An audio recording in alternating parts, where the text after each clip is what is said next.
On the second day of her visit to Wales, the Queen has visited Aberfan, the town that was engulfed by a landslide which claimed 144 lives in October 1966. She was there to open a new community school, but it was also a chance to meet again some of those who lost their loved ones in the disaster.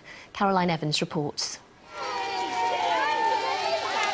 In a year packed with celebrations in her honour, a poignant moment as the Queen arrived in Aberfan. Accompanied by the Duke of Edinburgh, she came to open a new school. It is the Queen's fourth visit here. Clearly moved by what she witnessed when she came a week after the disaster, she pledged then to come back. During an hour-long visit today, she met with survivors and bereaved families. 44 years ago, she promised me, when you build your school, I will come and open it for you. And she's come and fulfilled that promise, and I thanked her for that. It's nice to think that she hasn't forgotten us, you know, because, I mean, it's a good many years since the disaster happened, and she's been down here 3 times now, hasn't she? 3 times, and it's nice to think that she hasn't forgotten us.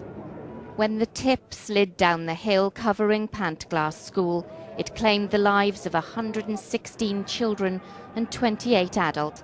The news shook the world.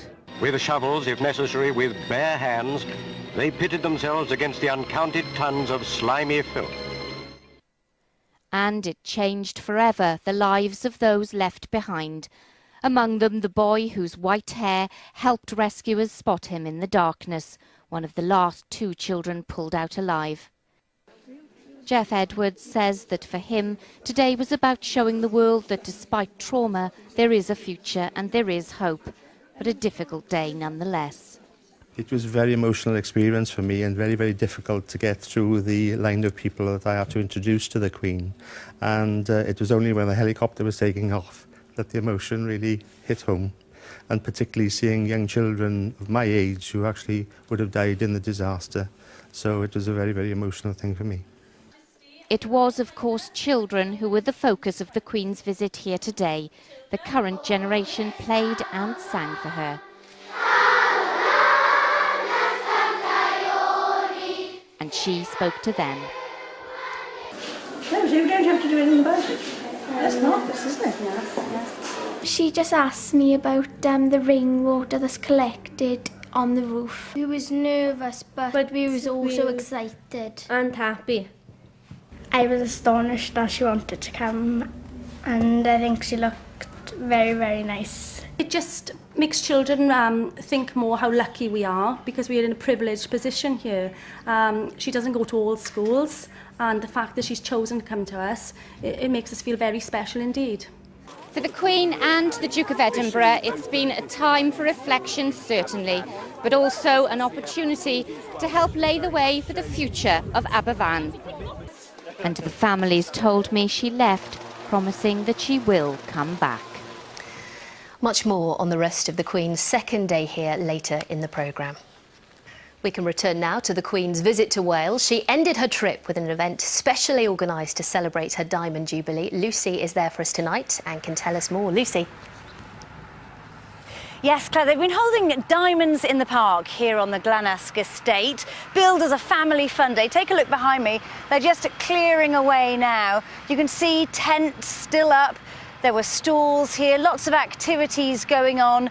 As I said, something for all the family, but just take a look at that field. Look how muddy it is. The rain came down this afternoon. Now, it wasn't that boggy when the Queen and the Duke of Edinburgh were here, and they were able to get out of their car, have a look around some of the tents and some of the activities that were going on. However, earlier, before they came to the Llandaff estate and this very relaxed, more informal event, they were at Ebbw Vale for the first time, as Rebecca John reports. This was the Queen's first visit to Ebbw Vale. It was here, after a service at Christ Church, that she made her only speech of this Diamond Jubilee visit. After the closure of the steelworks a decade ago, we have admired the fortitude and resilience of Ebbw Vale as you have tackled the social and economic struggle that followed. Prince Philip and I were reminded this morning of those extraordinary challenges and were deeply impressed and heartened by the sure signs of better times to come. One of the many people who met the Queen here today was Maud Baskerville. She's attended this church since she was christened here 101 years ago. 5 generations of her family were here today. Very, very, very good. The end of an era then. I can't wish for anything better now. The Queen then went on a walkabout outside the church, much to the delight of those who'd been waiting in the rain. Prince Philip asked us how we were and what school we were from, and he shook our hands and everything. I was up when she was the coronation. I was up in London for that, so it was lovely to see her again, you know.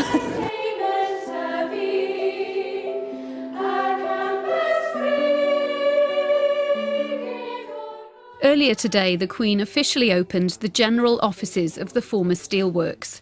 It's now a genealogy and family history centre which houses the Gwent archives and the Steelworks Archive Trust. The Queen talked to a group of former steel workers who'd spent their whole careers working on this site in Ebbw Vale before it closed 10 years ago. They showed the Queen how the coronation was celebrated here 60 years ago. From the 70s on, it was a difficult period for people of Ebbw Vale. I don't think Ebbw Vale has recovered since then. But it's important to know that the royal family appreciates the difficulties that people have in this area. The Queen and the Duke of Edinburgh ended their 2-day visit at a country fair at the Llandaff estate near Crickhowell. It was the most informal part of the tour, and the Queen seemed to enjoy viewing some traditional rural pursuits. The event aimed to reflect the best of Powys. Some of the Welsh rugby squad and coaching staff were also there, more used to the mud than the Queen, but it didn't put her off. The royal couple have now left Wales, but they still have many more miles to travel as their Jubilee tour continues. Well, with me now are Peter Guthrie, who organised this event here at the Llandaff estate, and Sian Legboat, the Lord Lieutenant of Powys, who hosted the event here. If I can turn to you first of all, the weather, did it put a bit of a dampener on things, or were you pleased with the crowds? Well, it didn't put a dampener on things other than physically, obviously. We were delighted with the crowd. We planned for 10 to 15,000. The lower end of that, about 10,000 came. We know for a fact that 5,400 school children booked in, and every school that booked in turned up today. I mean, in this area, we're slightly used to inclement weather.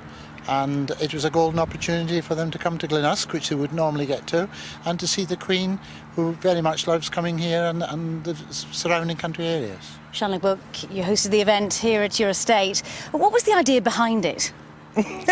Well, Buckingham Palace asked us to represent our county in some form or other.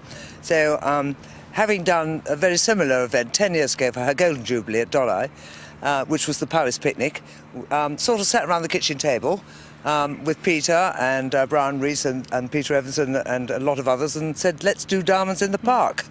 And there was a much more relaxed sense here, wasn't there? It seemed very informal when the Queen was wandering around. Yes, did you know why? Tell me why. Because we don't have barriers. We are very lucky. If you have an event in a rural area that's not in what I call a full public area, you know, like in a town or a city, because we didn't have any barriers. And that creates a much warmer, friendlier atmosphere. And very briefly, you know the family well. What has the Queen said to you about her visit? Her whole Wales visit, I think she was very touched by the enormous amount of affection and welcome she received, and enjoyed it quite enormously. Thank you both very much. Thank you. Yeah. Well, despite the weather, the stalls here were busy this afternoon, and businesses across Wales are trying to take advantage of the Diamond Jubilee celebrations. However, some experts are warning that the cluster of bank holidays in June could actually damage the economy. Charlotte Dubensky reports. At her kitchen in Cardiff, Suzanne Carter is creating new recipes for some very special treats. These are her prototype Jubilee cupcakes. Come the June bank holiday to celebrate the Queen's 60-year reign, Suzanne hopes they'll rise to the occasion. I think having this extra bank holiday just makes any local business thrive, really. I think it's an opportunity to celebrate this rare occasion. And for example, for myself, I'm hosting tea parties on that Jubilee weekend, and it's something which I experienced last year. People are looking to do something, so it's just a great opportunity to celebrate, really. Many businesses are producing their own memorabilia to mark the Diamond Jubilee, producing everything from cupcakes to plates and mugs. And while the businesses I've spoken to say they expect their profits to increase by 20% as a direct result of the holiday, there are warnings that not every business will be able to have its cake and eat it. Last year, Britain had an extra day off to celebrate the wedding of Prince William and Kate Middleton.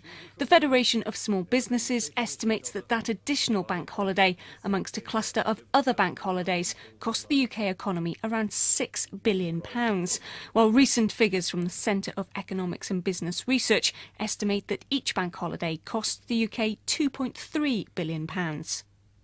But one expert says the problem stems not from the additional bank holiday itself, but where it's been placed in the calendar. I think the problem with this one is that it comes very quickly after other bank holidays. So we tend to be clustering the bank holidays around Easter, May and June. That has a very disruptive effect. And I think clustering them in this way does tend to enhance the costs of the shutdowns and thereby has a negative impact. But for businesses like this one, which thrive on special occasions, the proof of whether the Queen's Diamond Jubilee is a good money spinner or not will all be in the tasting. So the Queen's Tour of Wales may have come to an end, but the celebrations to mark the Diamond Jubilee year aren't over yet. Back to you.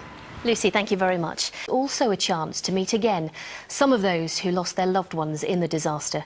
Caroline Evans reports. In a year packed with celebrations in her honour, a poignant moment, she pledged then to come back.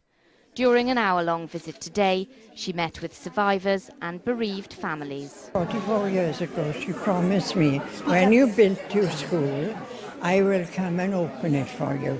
And she's come and fulfilled that promise, and I thanked her for that. It's nice to think that she hasn't forgotten us, you know, because I mean it's a good many years since the disaster happened, and she's been down here 3 times now, hasn't she? 3 times. As the Queen arrived in Aberfan. Accompanied by the Duke of Edinburgh, she came to open a new school. It is the Queen's 4th visit here, clearly moved by what she witnessed when she came a week after the disaster.